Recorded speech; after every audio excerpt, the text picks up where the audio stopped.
Testing. And we're live, people. Hi. Welcome back to Mind Castle. My name is Austin Schrock. I'm here with my brother, Reagan Schrock.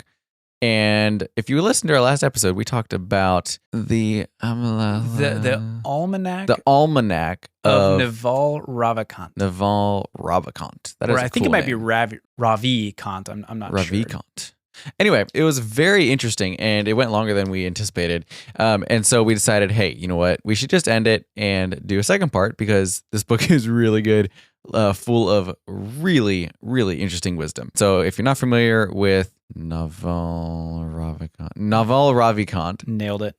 He is a very, very successful investor and all around good at life and just has a lot of wisdom. With a lot of these things. Very successful financially. And so what we like to do with people like this is kind of diagnose their lifestyle and like their behaviors and patterns and say, all right, this is really interesting. What can we learn from this? And how can we apply this to our own lives? Not necessarily in the financial realm because, financial advising is not really our thing.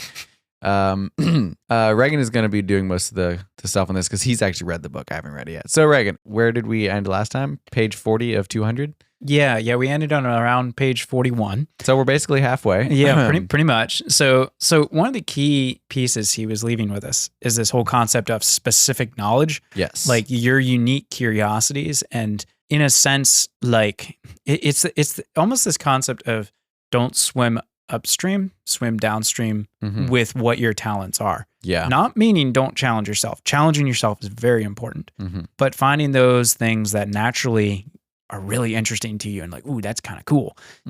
Figure out what those things are. Do a deep dive into that. Really, really explore those things. And if you do, and you apply them in the right ways, you can provide an enormous amount of value and help to the world around you. And when you do that, one of the nice, cool little byproducts is you tend to get rich or you tend to get money because you've provided something that is very specific that people are like, ooh, we want that. You are valuable. You are contributing in a real way that we will compensate financially. Now, our goal with this podcast is not about trying to make money, obviously, because we're totally in the wrong industry if we were trying to do that.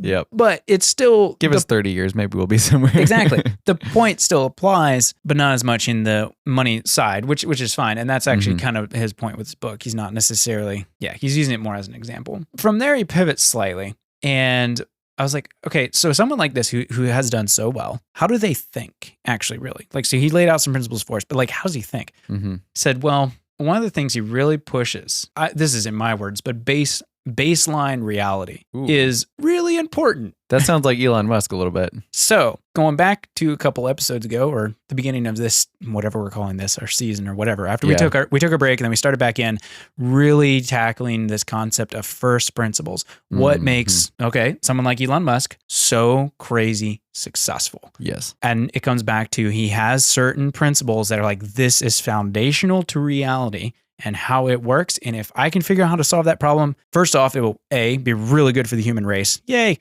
B, I'm going to make lots of money. And C, it's going to be a ton of fun because I'll get to like launch rockets to Mars and stuff. That's how his brain works, which is fascinating. This guy, Naval Ravikant, is in a very similar situation. And if you look at really any high level, top level performers in most any spectrum, well, it'll come back to this at some point. The concept of first principles, baseline reality. So this is what he says, this is a quote: "Science applied is the engine of humanity. My whole value system was built around scientists."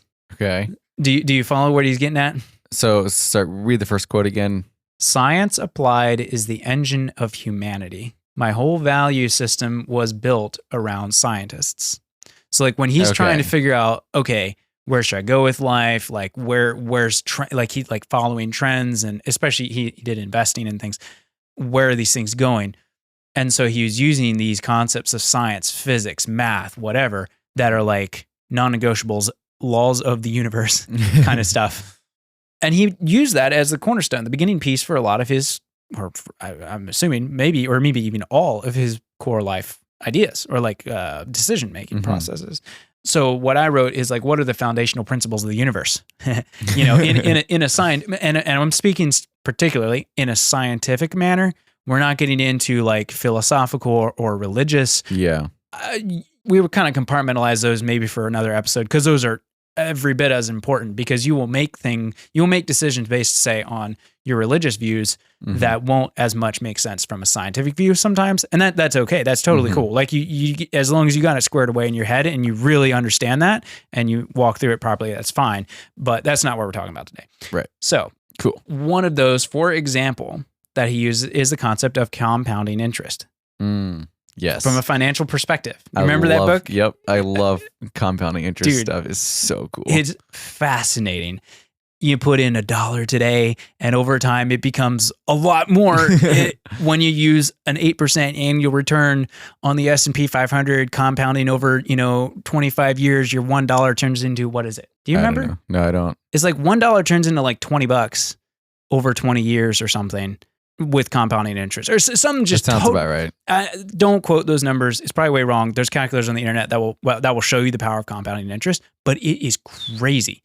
So he says compounding interest, very important, financially speaking, mathematically speaking, but he takes a different spin. Compounding interest in business relationships is very important. Look at some of the top roles in society, like why someone is a CEO managing billions of dollars. It's because people trust them. They are trusted because the relationships they've built and the work they've done has compounded. Compound interest also happens in your reputation. If you have a sterling reputation and you keep building it for decades upon decades, people will notice. That guy that's a CEO managing billions of dollars does not arrive there fresh out of college. He arrives there because of years and years and years of building trust. And over time that compounds. And if you look at it at a linear graph, it starts, Google it, find a chart on compounding interest, starts small, and then it just ramps up, hockey sticks, what they call it. Yeah. Exponential growth, whoosh. And that can happen financially with investments, business growth, et cetera, et cetera. But he's saying in relationships, it's like, oh, that's so important. So important. I have met, so I do a lot of trainings in the nonprofit world and stuff. This is not to harsh on anybody, but we've trained a lot of people over the years. And you'll have these young whippersnappers come in and be like, I know everything. And they want to be like in charge and like lead a team. And they want to like go to the field and just get after it and make it happen. And I'm like, dude, I love the passion. Okay, first off, that is awesome. And we're going to find a way for you to apply your skills. But you don't have the leadership capital to expend for me to trust you with a team right now. Yeah. You have not proven that you can do this. You say that you can, but your compounding interest of relationship is at like 1 right now. Yeah. Over time it will build, but you have to prove yourself. And that applies to leadership. It applies relationships across the board, business or otherwise. And I was like, dude, he is on something. So back to first principles. He took a first principle concept of mathematics, compounding interest, and says, hey, wait a second. This principle applies well beyond my bank account. Yeah. This applies in my relationships too. I was like, wow, he's got a really good point there. Never thought of it that way. I wonder if that's why families are so strong, and close the longer they're together. Oh, that's a major factor. Like some families, obviously. But that in compounding interest, compounding experiences is a big one. Yeah. And yeah. So there's a guy that helps teach it at one of our trainings some. And I mean, I knew him. We kind of, he had proven himself on the field with a different organization. Like, this guy is legit. He's got all the cool certifications. He's actually in Ukraine right now, with the war effort, helping train people for medical emergencies and evacuating civilians and saving lives, all the cool stuff, right? This guy is a legit humanitarian aid worker. So I trusted him. But then there was a time where something went down at a training that was actually kind of intense. And we needed some help. And it was me and this person and going through that with them, actually going through something real, not something training, took the relationship credibility, that interest, shot up. Cause now I'm like, whoa, okay, I trust this guy. Yeah. We've actually done something together. I knew he'd done stuff, but actually going through it with someone takes that relationship to a whole new level. Right. And it took that interest that he had been slowly building, and whoosh, ramped it right up. And that was really, really cool. And I've seen that in all kinds of areas. It's really fun to watch a team that's training together or going to a field and working on something. They'll start kind of rocky, and you give them a couple weeks and it's building that interest. And then suddenly whoosh, the relationship, it just really takes off to where they really trust each other. That's if you do it right. Not saying it's easy, because sometimes it goes the other way and they don't like each other at the end of it all. Let's hope that doesn't happen. I hope that makes sense. I hope people get that, because like that's a really important one. Yeah. No, I think that makes sense. Yeah. Okay, so we're gonna move on. So that's one of the core principles: compound interest. Another one: earn with your mind, not with your time. Your mind is unique. Take that specific knowledge, put it to use. Okay, so here, and then he follows up on that with this is crazy. I never thought of it this way. We waste our time with short-term thinking and busy work. Yeah, you definitely, absolutely, every human being does this. Warren Buffett spends a year deciding and a single day acting, and that act lasts decades. Does he have a specific example with that, or not really? But Warren Buffett is famous for keeping his calendar 100% empty, so he has time to just process stuff, and then he may make like literally one major business decision a year. Whoa! But it's worth billions of dollars. That's pretty cool. Yeah, I should try that. That's what you call extreme leverage and extreme. Yeah, that's extreme. But he's gotten there because of these other things. Exactly. And he can do that. Exactly. Where basically he has set up his life in a way that the busy work, the short-term thinking doesn't really enter his bubble, so to speak. Yeah. And he's only on like the big long-term stuff because he's earned so much relationship accountability. Well, what would you call it? Credibility, maybe? Trust, accountability, all these things. He's built it to that point. Right. But the principle still stands. Mm-hmm. Be careful with that short-term thinking. Really think, okay, what's the big picture stuff that's going to go on for decades? That one choice. We all have those moments a few times a year where it's like, I'm at a critical juncture right here. Yeah. Depending on which way I go can like really change some things. Mm-hmm. So when we're at those junctions, we need to step back, you're saying? Kind of? That would be my suggestion. In my own life, I've really tried to cut out busy work. Some of it's, necessary. Answering emails, phone calls, like all those kind of minutia, like day-to-day stuff. That's important. You need to do it, at some point. But I really do, like I really try to get myself, I try to spend more of my time working on the big picture, the long-term thinking. The long term. Okay. Yeah. Have you ever had a decision or like two decisions where like both of them were like good options and you just had to like make a decision and both of them have good outcomes, but you didn't necessarily feel like a strong guidance in a specific area? Oh, that happens to me like every week. Yeah. Nice. But something that's going to affect you for the next like 5 years or 2 years. Okay. Maybe not every week, but like definitely with the organizations that I'm involved in and stuff, like there's decisions made frequently that will have massive ramifications. But it's a little different if it's you personally versus you're deciding for someone else. Yeah, true. So like, how do you do something like that? Do you just go purely logical and you're like, okay. Yes. Okay. Yeah. I really, actually, that seems overly simplistic, but like there are certain principles that we use. But it's always worse when it's deciding that will affect not just you, but everybody else on your team. Right. That's when it's way worse. Yeah. Like deciding for yourself is kind of like, this is scary. No, wait till you got, a lot of people depending on that. And it's going to really affect how things work for them. That's terrifying. Yeah. It really is. And that's where you want to take your time and not be so bogged down with the short-term stuff that you can't actually like process through. And another thing that I found is iterations. So when you're making the decision, instead of being like all or nothing, man, we're going that way, because you have two options, be like, I'm not sure, but you don't want to sit there and do nothing. That's bad. Right. Not always bad, but like just sitting there on your hands doing like nothing for a long time is really not good. Anybody in the business world knows that. You'll die if you do that. Instead, you make short iterational decisions towards one of those goals or the other. You're like, I'm pretty sure we're supposed to go that way. Hey, let's incrementally move there and try this. Okay, well that worked. Okay, now let's try a little more. In battlefield terminology, this is how they would use. There's a famous example in the Battle of Gettysburg where they did not do this, and it cost them. I forget how many. I believe it was the Confederacy side trying to take a fortified position that the Union Army held. It was a hill with lots of good cover, and they're up there guarding this position, and the other army really needs to take it. And they're like, we have to take this hill. Okay, well, the orders say to take the hill, so we're charging the hill. And they just full on kamikaze mode charged the hill. And they got the hill, but it took a really long time, and a lot of their dudes died. It just didn't go good. The point being, bad leadership decision. The better decision would be like, we need a little more information, like what's our terrain, what's going on around it. Hey, let's try to take that rock right there. okay, let's try to go a little further and take that position and incrementally work their way up this thing and figure out what they were dealing with. They didn't know what they were dealing with. So they made a lot of really bad calls and a lot of people died. And again, this is a battlefield analogy. So, but you get the point, right? Yeah. It's not like an all or nothing, do or die. That's very rarely the case, despite what all the motivational speeches on YouTube will tell you.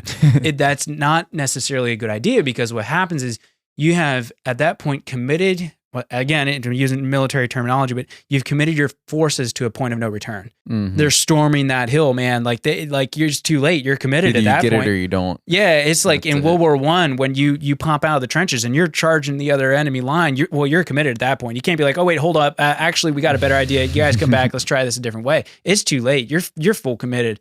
Yeah, you really need to be careful with that. So when you're making a big or looking at big decisions, taking incremental steps in one direction to kind of test the waters, as it were.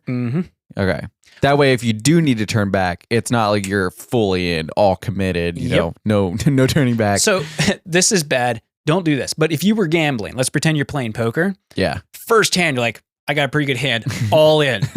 Terrible. Like, that's so dumb. Like, cause you don't know how the other players play. You don't know the rules of the game that well. Like, you just bet the house. Like, that's a terrible idea, but it's really interesting. People will do this in business. They'll be like, oh yeah, our business really needs to go this way.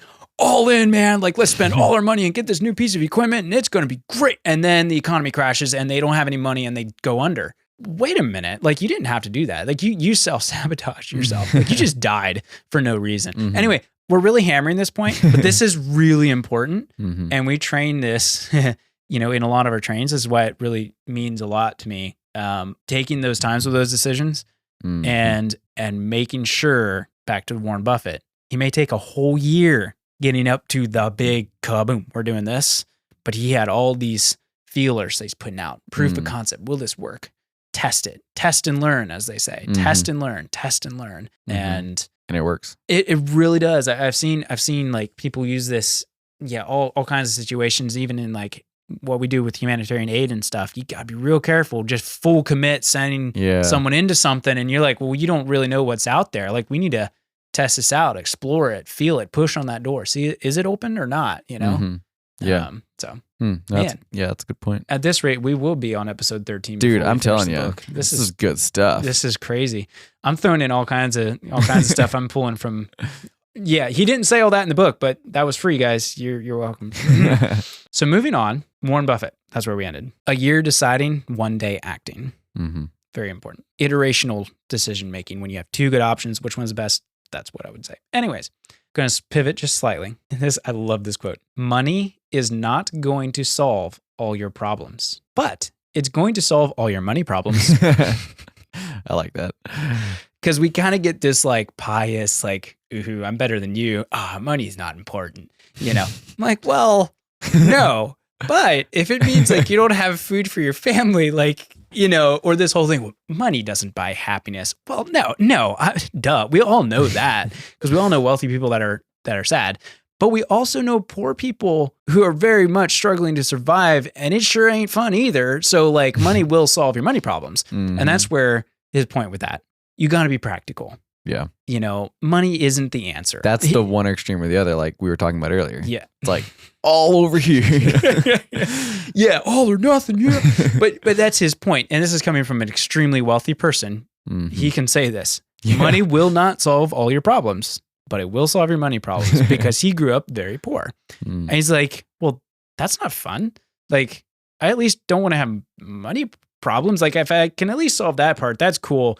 We still have all these other problems to deal with, quality of life, health, family, all those other things that are well beyond money. Money will not change those things necessarily, but it's very practical. See if you can anyway, I was like, we need to be more honest about that, actually. It's very nice and pious to say, oh, money won't make you happy. Well, it makes us feel better to say that. Yeah, it makes us feel better, but it's like somehow we're on a higher terrain because we can say that.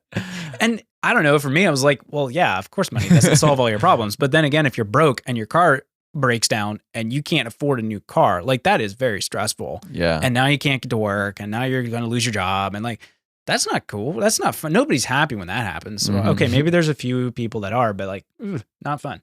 So his point being, going back to what we talked about in the first episode of curiosity and learning new things, specific knowledge. So he just said that about money. Then he goes on and says, I'm much more interested in solving problems than I am in making money. Mm-hmm. And if you can figure that, if you can really get that, I think he's really onto something there. He's like, if you can fix stuff, solve problems, and follow your curiosity, yeah, that's really important. Yeah. It's interesting how often those go hand in hand. Solve a problem and usually money will follow. Yeah. If you do it right. So talking about solving problems, back rewinding a bit to the first principles idea and the base reality of the laws of the universe. He says this, there's no shortcut to smart. I like that. It's so good. It's so good. It's so good. Yeah, there is no shortcut to smart. I think we've all seen those people that are bluffing, that they know what's up, and they're like, "Yeah, I know all this," and they're like name dropping and being like, yeah, well, when I was, yeah. Anyway, we've all seen that. Oh man, especially in college, man, that was hilarious watching them. just sit back and watch the show, man, about how smart they are. No. There's no shortcut. And he builds on that. Real knowledge is intrinsic and it's built from the ground up. Intrinsic. That's a big part of it. Yeah, like back to the foundational laws of the universe. Yeah. You got to understand how base reality works. Compounding interest, like we just talked about. Mm-hmm. Really important. So he used an example from Richard Feynman, I think is how you say his name. Very famously does this in the book called 6 Easy Pieces, one of his early physics lectures. He's one of the most respected and well-known physics professors. He's just exceptionally good at communicating knowledge and building it from the ground up. One of his early physics lectures, he basically explains mathematics in 3 pages. He starts from the number line, counting 1, 2, 3, 4, and then he goes all the way up to pre-calculus in 3 pages. He builds it up through an unbroken chain of logic. He doesn't rely on definitions. And his point being, the really smart thinkers are clear thinkers. They understand the basics in a very, very fundamental level. Very smart people tend to be weird since they insist on thinking everything through for themselves. Oh, it's so true. It's so good because he's like, I understand the foundations of what holds this together, and therefore I can now explain it in a very simple and very clear manner that makes sense. The people who can't explain things well and have to use 15-syllable words and like, it's like, what is he trying to say? And they sound really smart, but we're over there going like, I'm not sure I'm following. That actually means they're not a very clear thinker. It usually means they're maybe just bluffing a little bit or like they think they're really smart and maybe they are really smart, but they're not thinking in a way that's clear to everybody else. And that's what you want. You want to be able to clearly, I understand this at a foundational level. Yeah. Oh, and back to that Richard Feynman guy who's the physics professor. Back to the quote that says there's no shortcut to smart. This is what Richard Feynman says. You should never, ever fool anybody. And you are the easiest person to fool. Oh, that is so true. It's so good. He's so right. I mean, this is a physics professor, you know, it's like he has a leg to stand on when he says that. It's so true. And that's what it comes back to. You are very easy to fool. Make sure you understand things well and have thought them through and like, actually understand the foundational principles of what's going on here before you start just sharing your opinions, you know? Yeah, no kidding. So one last bit, and then we're gonna have to end this because I gotta go to another appointment. But man, there's so much more we could hit. We'll have to do a third part on this. Definitely. But we're gonna end it with this. Back to being smart is hard. Specific knowledge is important. Staying curious. To summarize it, if you can be more right and more rational, you're going to get non-linear returns in your life. What you want is principles. You want mental models. Mental models being, and then he goes into a whole section on that, which we'll tackle another time. Mental models being like, okay, I have a model based on this information I've consumed that I understand at a foundational level. I have a mental model of how the world works or how this concept of science works or how computers work. It's really important. Have you ever encountered that older person in your life that's like, oh, I don't know how to take a picture on my smartphone? I'm like, not harsh on them. They don't understand how it works. Like they just have no idea how it works. That's a very simple example. But then you have the next guy over there that's pontificating on macroeconomics of the globalization thing with China and this and whatever. And I'm like, bro, you clearly do not understand how this thing works because you're just making stuff up. It sounds really good. But then you're like, no, you actually don't know. That's what he's getting at. You need to be more right and more rational. And if you're actually that way, if you're actually correct, guess what? You get nonlinear returns because people are like, wait a second, he's not being all weird and proud. Like he actually knows, he actually understands that thing. Yeah. And that's where you need principles and you need good mental models. Good mental models saying, here's a framework. When I learn something new, I have somewhere to plug it in and it makes sense. Yeah. And I can explain it well and I understand it well. And it helps me understand the world better and I can respond to what's going on around me better because I have a better understanding of what's going on. Now with that, you have to be careful you don't come across, oh, I know everything. Well, if you're doing this right, that's almost never going to be the case. Yeah, that's exactly what I was going to say. If you're doing this right, you're going to go around being like, I don't know anything, man. The world is so crazy complicated. And it is. Socrates for you. Yeah, and it is. It is. And that's kind of the whole point. The more you know, like as you grow that circle of knowledge, the bigger you realize how big around the outside that you don't know is. Yeah. And then you're like, it keeps you really nice and humble. But at the same time, it makes you more logical. And it makes people be like, okay, like I can pay attention to that guy. Like he's not saying he knows everything. But like when he says stuff, he's usually squared away. Like he's not just making stuff up. It's like that makes sense. He understands it well. Right. Anyway, that's what we're getting at. That got us up to page 100. Whoa, we're halfway. We are at page 100, guys. Not bad. So we are learning stuff. And I had lots of bunny trails in there about leadership. Oh, so many good bunny trails. And decision making and things we've seen from other life experiences that maybe we'll share more on at another time. In case you're wondering, I'm not pulling that stuff out of thin air, hopefully. Yeah. But it's definitely lessons that we've learned, which again, we'll try to cover in another podcast on some of the things in leadership and team dynamics and principles of those things. Not that I'm definitely not an expert on this, but there are some interesting concepts there that we'll tackle. And we were kind of playing with that a bit this time. Anyways. Yeah. Very good. Wow, dude. I'm going to have to listen to this episode again because I feel like that was some good stuff and I need to hear that again. Cause oh man, it's interesting how reading, like, okay, I want to read this book now because even just talking about it, there's so many things running through my mind. There's like so many other books I've read. They're all connecting with this.